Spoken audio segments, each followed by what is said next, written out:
cambia también lo profundo, cambia el modo de pensar, cambia todo en este mundo.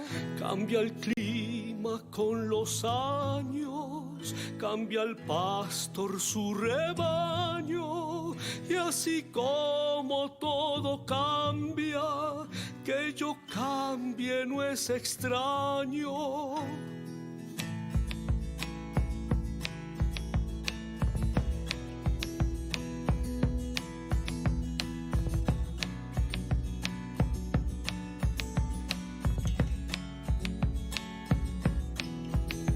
Cambia el más fino brillante.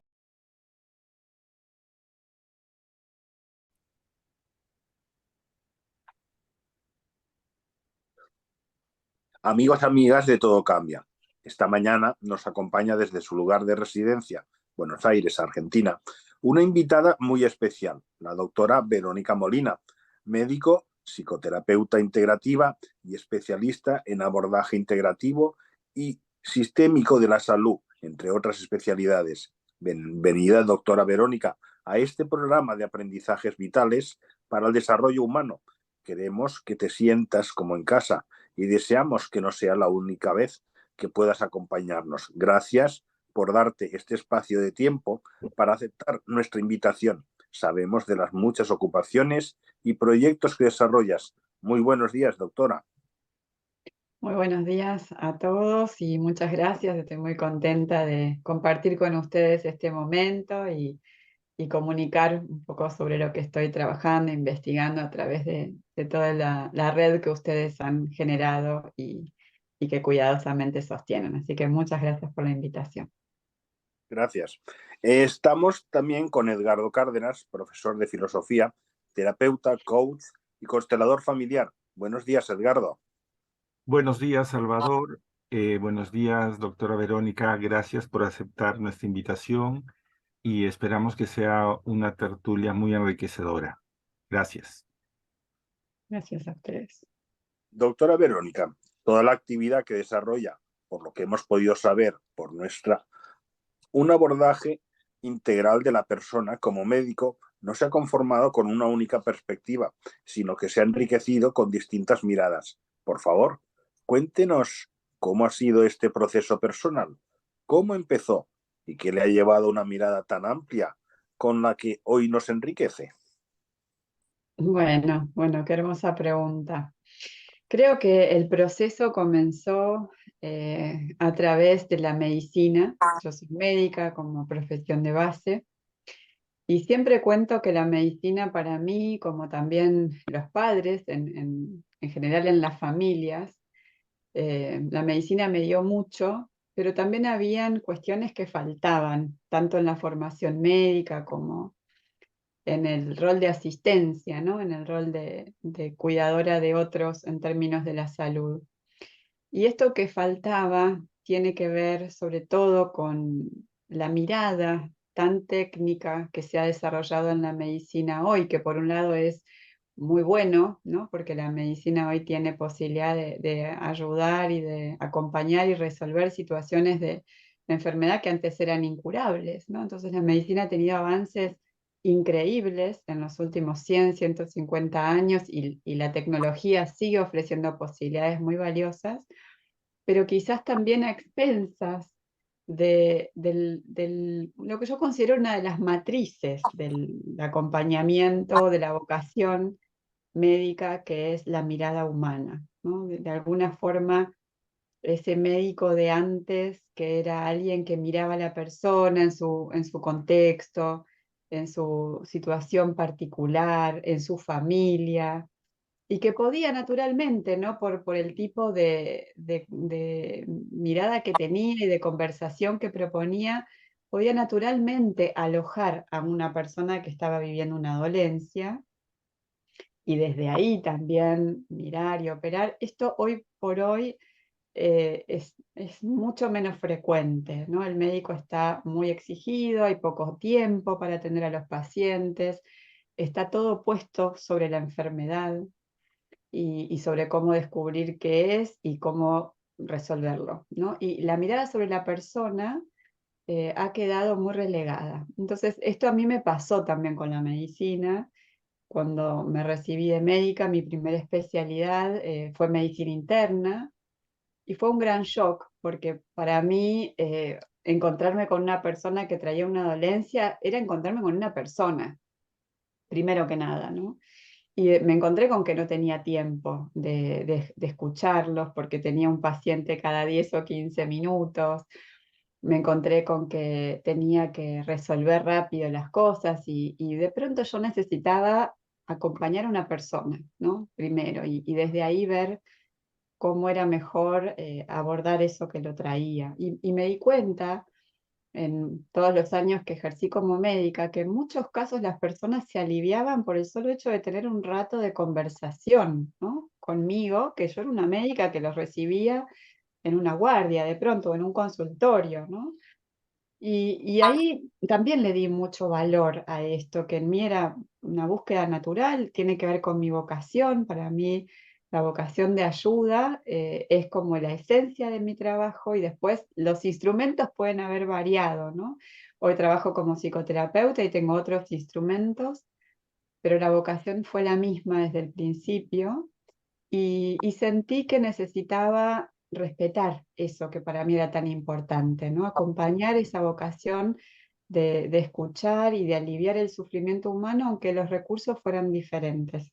Eso me llevó a los caminos de formación en psicoterapia, que fui abondando en paralelo, ¿no? Con mi formación médica clásica, y en un momento del camino sentí que era por este lado, y siempre me gusta, me interesa la medicina, es algo que como conocimiento me parece hermoso, y hay tanto por descubrir, pero bueno, me dediqué más al trabajo con el alma humana, ¿no? Con el psiquismo. Maravillosa trayectoria, doctora. Gracias por compartirla. Hoy hemos creído interesante empezar por un tema que sabemos que es uno de los ejes de su trabajo, el trauma. Pero antes de dedicarnos a ello, por favor, queremos que nos expliques su encuentro con el eneagrama. ¿Cómo entiende el eneagrama y cómo lo integras? ¿Y cómo lo usas en las personas y qué ayuda? Mm. Bueno, el eneagrama fue uno de los primeros instrumentos que conocí cuando empecé este proceso que les contaba hace un ratito. En los años 2000, yo recién me recibía de médica. Yo me recibí en el 99 de médica, en diciembre del 99, y en el 2000 empecé a trabajar en la residencia médica, ¿no? Como en medicina interna, y empecé ahí un proceso de trabajo personal, de búsqueda personal. Empecé a hacer terapia, y empecé a investigar en Gestalt, en psicoanálisis, y ahí al poco tiempo conocí el eneagrama de la mano de Claudio Naranjo. Entonces ya ahí muy tempranamente me acerqué a los procesos SAT que él propone, ¿no? Como espacios de profundización, como retiros de trabajo personal. Y fue un instrumento muy importante en esos primeros tiempos. Es un instrumento que sigo usando en mi mirada clínica, porque me permitió comprender patrones rígidos de funcionamiento, ¿no? Que son la estructura de personalidad, que por supuesto son defensas caracteriales, ¿no? Que tempranamente en la infancia desarrollamos para poder adaptarnos al medio y encontrar maneras, aunque sean viciosas, de recibir amor, pero maneras al fin, y que se van de alguna manera fosilizando, rigidizando, y entonces ya la mirada del mundo no es amplia, no es libre, no es flexible, sino que está totalmente atravesada por esa estructura de defensa, ¿no? Y cuánto de eso después nos restringe para el amor, nos restringe para el disfrute, nos restringe para el encuentro con el otro, nos restringe para la entrega, ¿no? También al sentido propio de la vida que va apareciendo en el camino,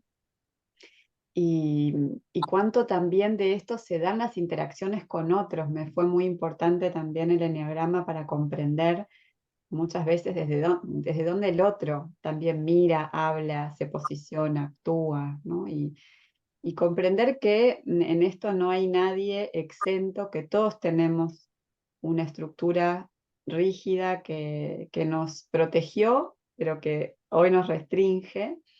Y esto, desde mi visión, puede abrir una gran compasión, ¿no? Como comprender que tiene que ver con esas formas antiguas de defensa y que es algo humano, universal, que opera en todos. Y hoy por hoy, para mí como terapeuta, es muy importante poder reconocer esos patrones en los consultantes y también como en lo contratransferencial, ¿no? Como terapeuta o como facilitadora en constelaciones familiares. Cuánto de esto muchas veces se vuelven puntos ciegos, lugares donde es necesario siempre seguir trabajando para lograr una visión más objetiva del otro, ¿no? Un punto de partida que sea más neutro y que no esté tan atravesado por estas cuestiones humanas, ¿no? Creo que es un mapa valioso y para seguir teniéndolo presente. Y en las constelaciones familiares, ¿qué encontró? ¿Cómo las entiende y cómo las aplica? Bueno, y estamos yendo de alguna forma como en mi línea de, de trabajo personal, porque primero conocí el eneagrama y ahí dentro de los procesos SAT empezó a surgir el nombre de Bert Hellinger y las constelaciones familiares. Ahí en los años 2000 alguien me dijo de Bert y me nombró su trabajo. Y cuando lo conocí, poco tiempo después, él empezó a venir a la Argentina. Bert Hellinger, para los que nos escuchan y no conocen, es el creador de las constelaciones familiares, ¿no? Es un filósofo alemán que falleció en 2019, un gran historiador y trabajador de la filosofía y del trabajo personal, que, que en mi visión ha traído una nueva síntesis de la psicoterapia en términos de la mirada sistémica. Y cuando él vino a la Argentina, empezó a venir en el 99, de a poco algunas veces. Yo lo conocí ahí al inicio de los años 2000.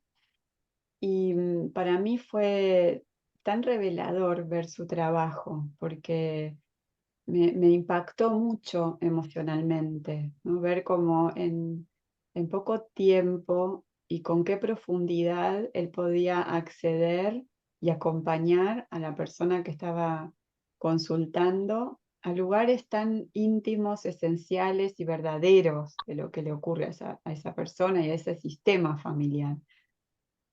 Fue un descubrimiento que cambió mi vida también y mi manera de trabajar, de mirar los síntomas, el trauma.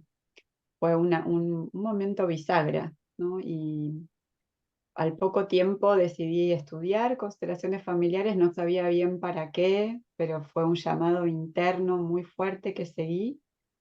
Y, y cuando empecé a hacer mis prácticas como facilitadora, sentí que ahí había algo que resonaba profundamente conmigo, ¿no? Con mi llamado más íntimo.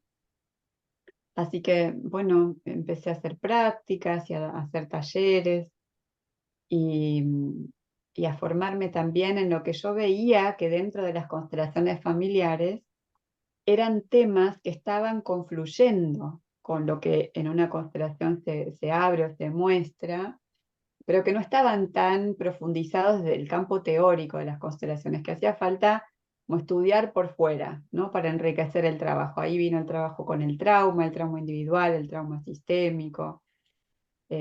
También me estudié mucho y profundicé en el análisis transaccional, en teorías de la comunicación, diversas cuestiones que yo sentía que confluían, que eran coherentes y que valía la pena estudiar de alguna forma antecesores del trabajo de Bert, ¿no? También el psicoanálisis, la teoría de Bosor-Mellinaggi, lealtades invisibles. Bueno, fui haciendo mi camino un poco nutriéndome de otros autores y hoy por hoy yo siento que mi trabajo esencial tiene que ver con la mirada sistémica que propone Bert Hellinger, pero que también es un desarrollo personal, ¿no? Como que hay algo de mi camino y de mi necesidad también de ir desplegando otras herramientas para acompañar mejor los procesos, ¿no? Yo siento que las constelaciones brindaron muchísimo y que a la vez hay lugares que quedaron abiertos, como siempre sucede en el conocimiento. Lo mismo pasó con el psicoanálisis, ¿no? Freud desarrolló muchísimo y había lugares que quedaron como cabos sueltos que otros autores tomaron y siguieron desplegando.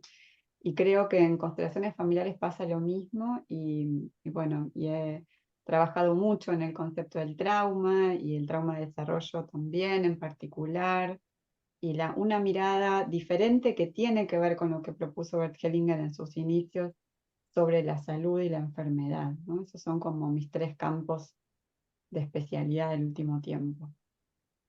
Edgardo, ¿quieres hacer alguna aportación sobre?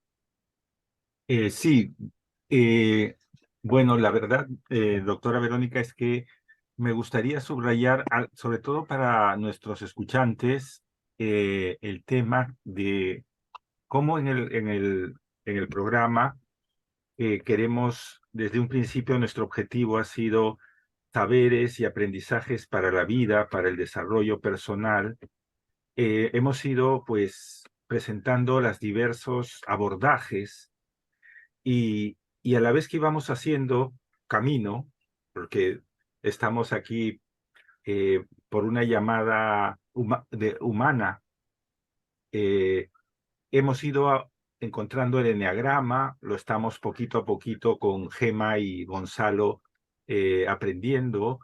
Eso nos ha llevado a otras miradas, hemos presentado un poco las constelaciones, la gestal, y tuvimos también algo del camino, del cuarto camino, pero me gusta cómo todo confluye y cómo todas las miradas son importantes y nos aportan algo, y algo muy hermoso que ha dicho es que incluso con todas esas miradas aún todavía se puede mirar desde otras perspectivas, y eso creo que es lo humano y lo que nos ayuda a crecer, a desarrollarlo.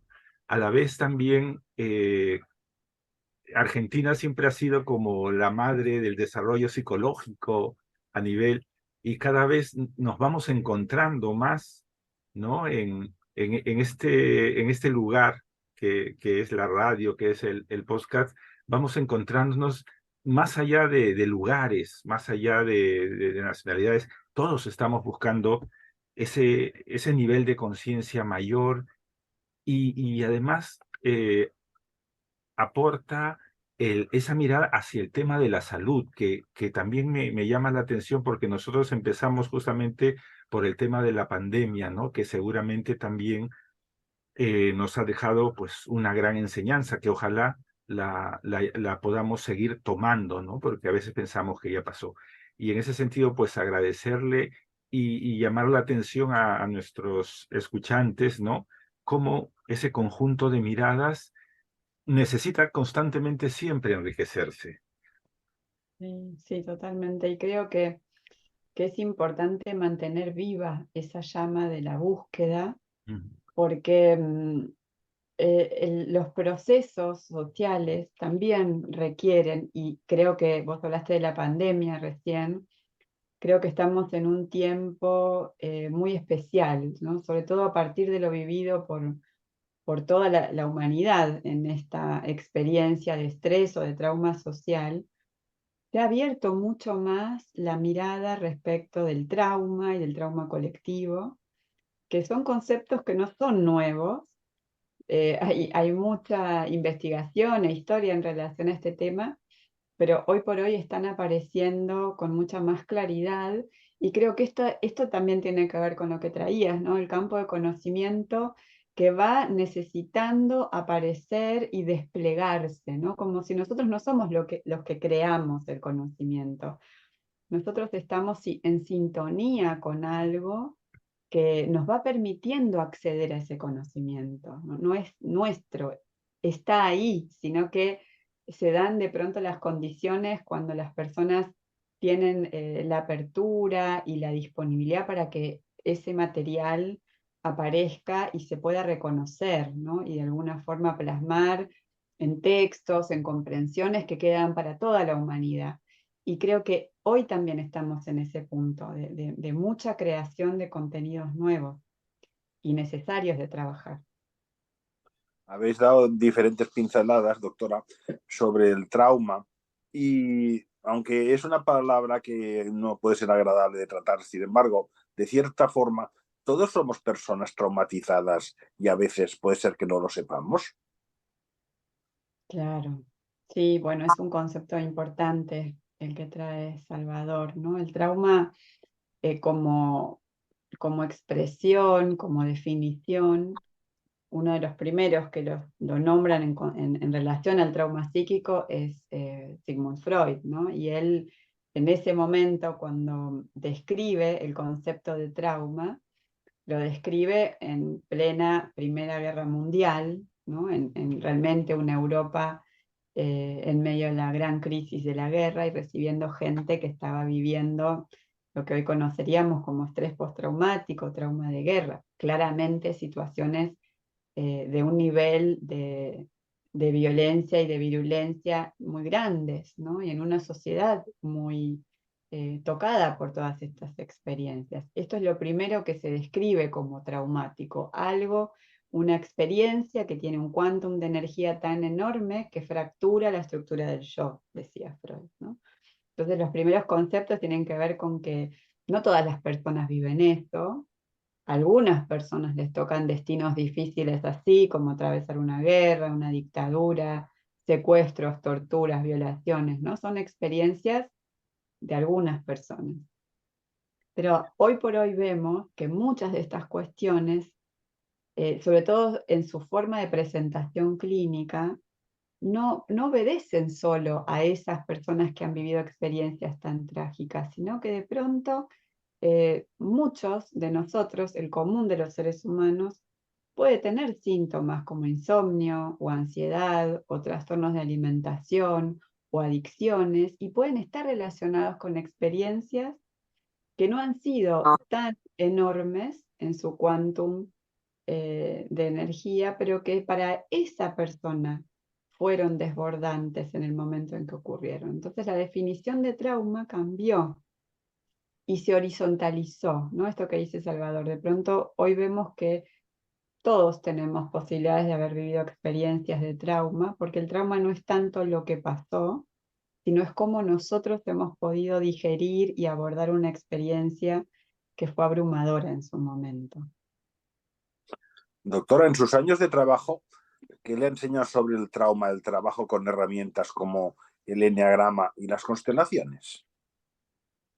Para mí, ambos están íntimamente relacionados con el trauma, ¿no? Es como mirar un objeto complejo desde distintas perspectivas, ¿no? Es pararnos frente a ese objeto complejo y mirarlo de arriba, de abajo, del lado derecho, del lado izquierdo, y vamos a ver paletas de colores diferentes, formas diferentes, pero en el fondo estamos mirando el mismo objeto complejo.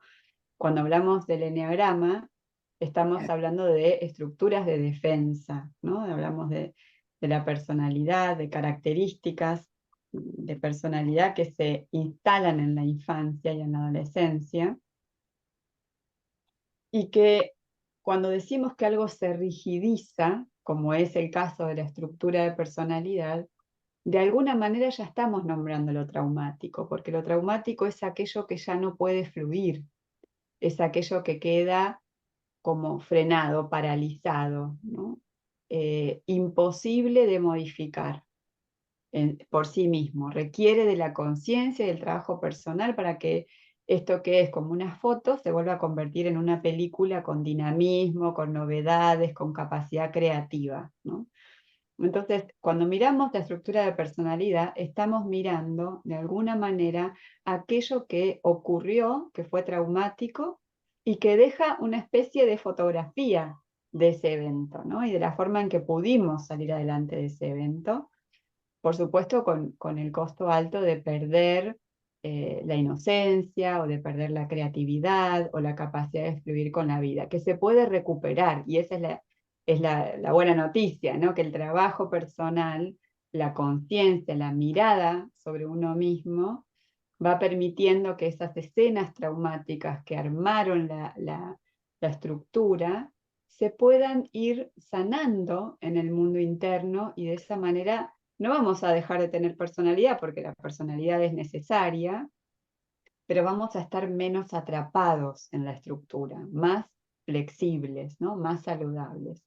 Y desde ya las constelaciones familiares son, para mí, son el trabajo con el trauma en sus 3 dimensiones, ¿no? Yo hablo de un trabajo, un modelo de trabajo que he desarrollado, que es la teoría trifocal del trauma, que tiene mucho que ver con el trabajo sistémico, ¿no? Donde veo que todos tenemos un universo de trauma individual, que son las experiencias que hemos vivido dentro de nuestra biografía, y que podemos considerar traumáticas, pero todos venimos también de un árbol familiar, de una historia familiar, la conozcamos o no, donde siempre hay historias de trauma sistémico, donde hay historias donde ha fallecido una mamá de parto o una mamá joven, o donde se han perdido embarazos con niños pequeños, o donde el papá se fue o fue a la guerra, o murió joven, ¿no? Y tantas otras escenas de violencia, de abusos, de incesto. Todo esto es trauma familiar, ¿no? Y como concepto, el trauma familiar genera consecuencias en toda la familia y en muchas generaciones, ¿no? Genera mecanismos de defensa ante lo difícil que se van heredando y aprendiendo, y que si no somos conscientes de eso, también los repetimos. Son patrones de funcionamiento que tendemos a repetir. Y el trauma social, que es la tercera capa, por eso hablo de lo trifocal, que siempre está presente. Venimos de capas y capas de trauma social y colectivo que no hemos ni por cerca elaborado, ¿no? Ni siquiera los hemos visto. Las guerras, las hambrunas, las pandemias, las inmigraciones forzadas. Hay tantas experiencias traumáticas, las persecuciones por cuestiones religiosas, políticas, dictaduras, ¿no? Quedan sepultadas en el inconsciente social y generando, por supuesto, trama, cultura, manera de mirar el mundo, creencias. Todo esto confluye en nosotros. Por eso pienso que el trauma es una de las caras de este objeto complejo, y que es muy rico también poder mirarlo desde distintos lugares, pero ver que siempre está de alguna manera presente, ¿no?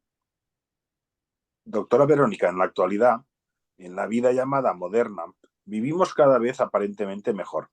Hemos pasado una pandemia, saltamos de una crisis a otra. ¿Qué pasa con la vida? ¿Estamos más vulnerables frente al trauma? ¿No tenemos recursos? ¿Nos faltan recursos? ¿La violencia, por ejemplo, puede ser consecuencia de todo esto? Creo que sí nos faltan recursos. Es muy importante esta pregunta, porque en general no tenemos conciencia de qué es un recurso y por qué es importante tenerlo. Y eso es parte de lo traumático, ¿no? El trauma es algo que se genera a sí mismo todo el tiempo.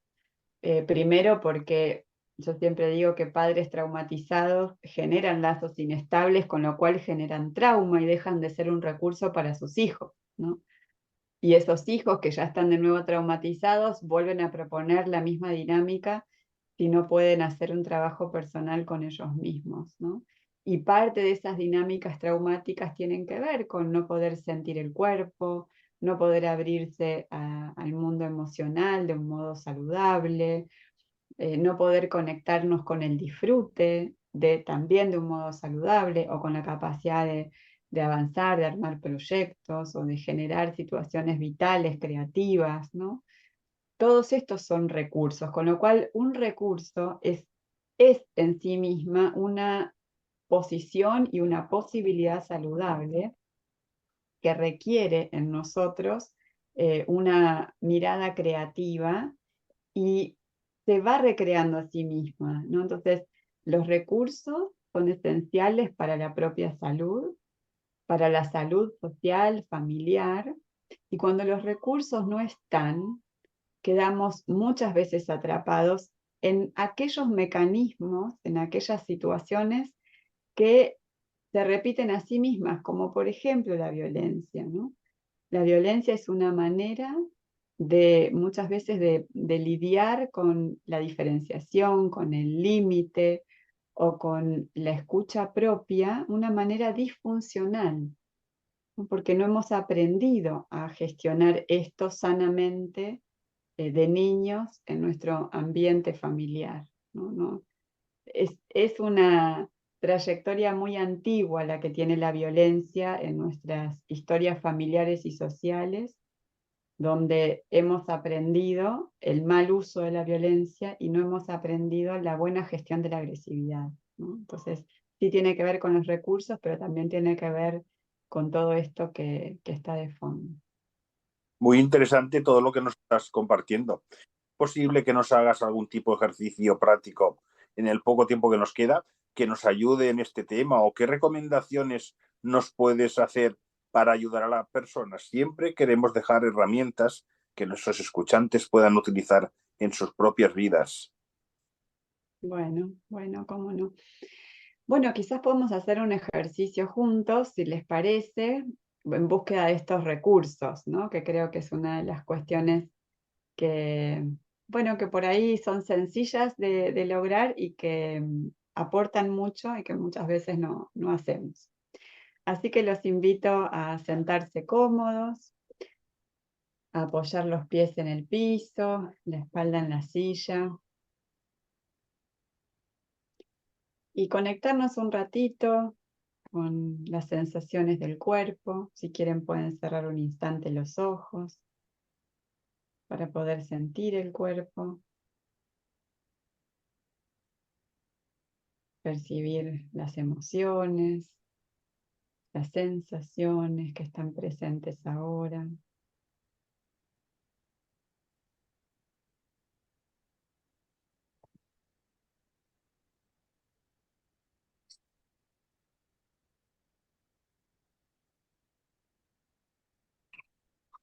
Percibimos los puntos de apoyo.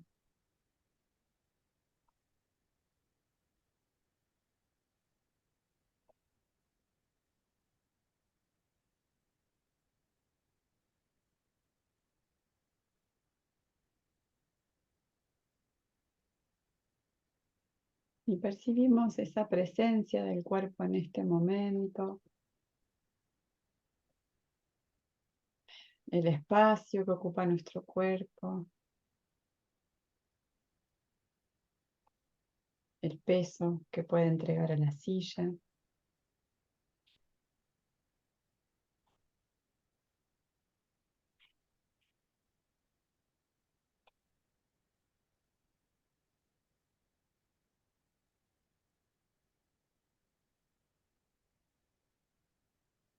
Y podemos buscar también en el cuerpo qué zonas en este momento se sienten inquietas o desagradables y qué zonas por el contrario se sienten más tranquilas y más calmas, donde hay más bienestar.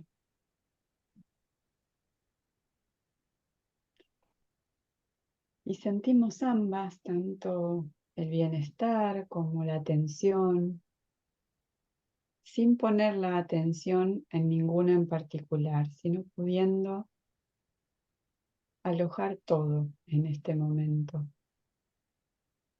todo lo posible.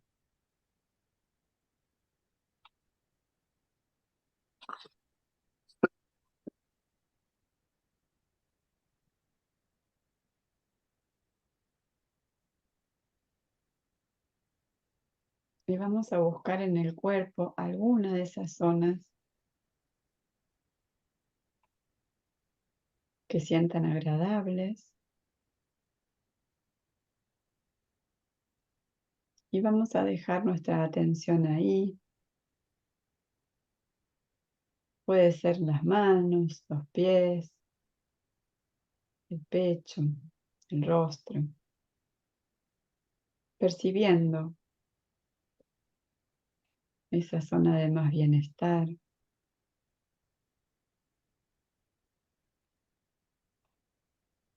Con más atención.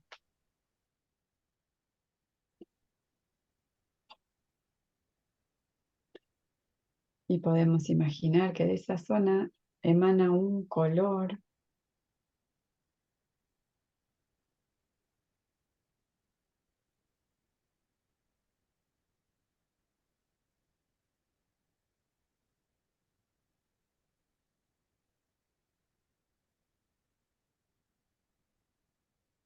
y que ese color invita a todo el cuerpo a entrar en contacto con esa sensación de bienestar.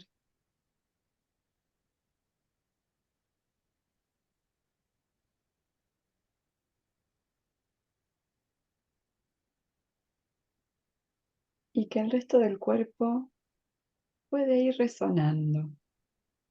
Si hay partes que se conectan con ese bienestar, el bienestar crece. Y si hay lugares que no, también está bien. No forzamos nada.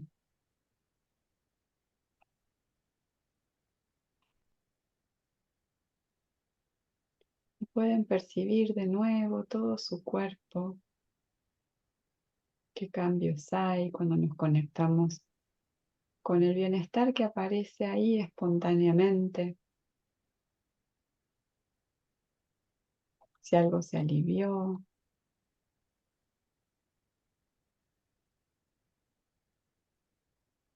Y pueden también registrar que su cuerpo es la historia de la que vienen.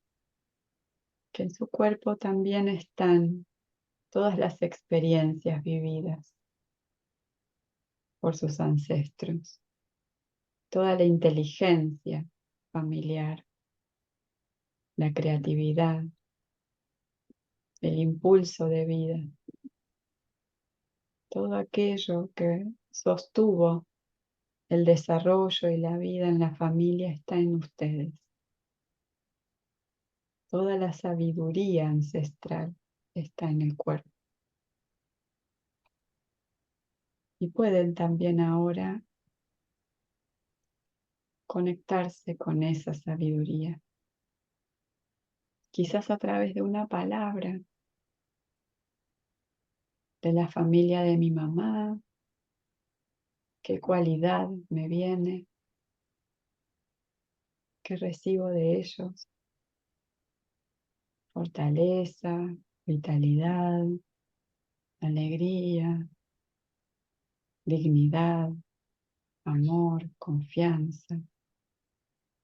De la familia de mi papá, qué cualidades me vienen en una palabra. Y cómo esto está presente en mí.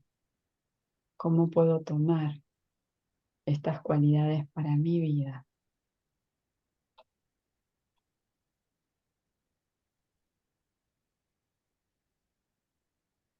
Y conectados con estas cualidades podemos ir despacito, preparándonos para regresar, percibiendo nuevamente el cuerpo y conectándonos con el presente. Y lentamente abriendo los ojos y volviendo aquí con esto. Si te falta algo de cerrar, ahora.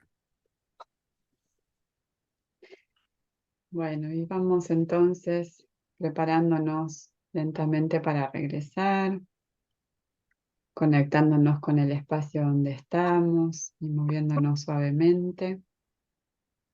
Y cada uno a su tiempo va abriendo los ojos y trayendo consigo estos recursos en el propio cuerpo, personales y familiares que pudieron descubrir en este ejercicio. Gracias por Realmente esta ha sido... Mm.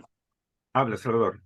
Sí, gracias por esta magnífica tertulia, doctora Verónica. Le Espera un momentito, vamos a seguir con el ejercicio. Verónica, bueno, lo que quería era que realmente me ha llegado lo de las dos partes, ¿no? Nunca lo había mirado de esa forma. Lo que llega a través de la familia paterna y materna, ¿no? Eso. No sé, Salvador, si a ti también te llegó algo. Sí, claro.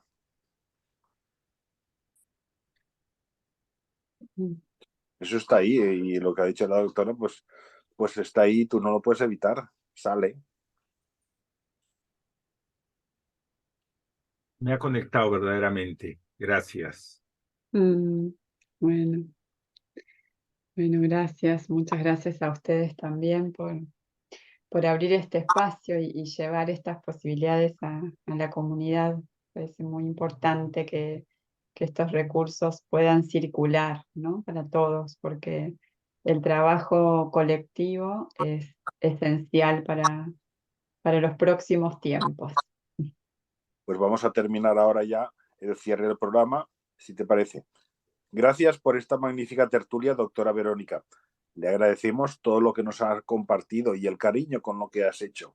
Queremos dedicarle esta canción como signo de gratitud. Deseamos poder volver a tenerla en nuestros micrófonos. Gracias de corazón, pero antes dinos cómo se podrían poner en contacto contigo nuestros escuchantes. Bueno, muchas gracias. Pueden buscarme en la web en www.constelacionesdoctoramolina.com y con ese mismo nombre, ICFT es el instituto que dirijo, donde brindamos asistencia y formación en constelaciones familiares, en trauma y en terapias salud, mente, cuerpo y familia. Así que bajo este nombre nos pueden buscar en las redes también. Perfecto. Escuchamos la canción. Yo vengo a ofrecer mi corazón, tanta sangre que se llevó el río. Yo vengo a ofrecer mi corazón, no será tan fácil, será tan simple.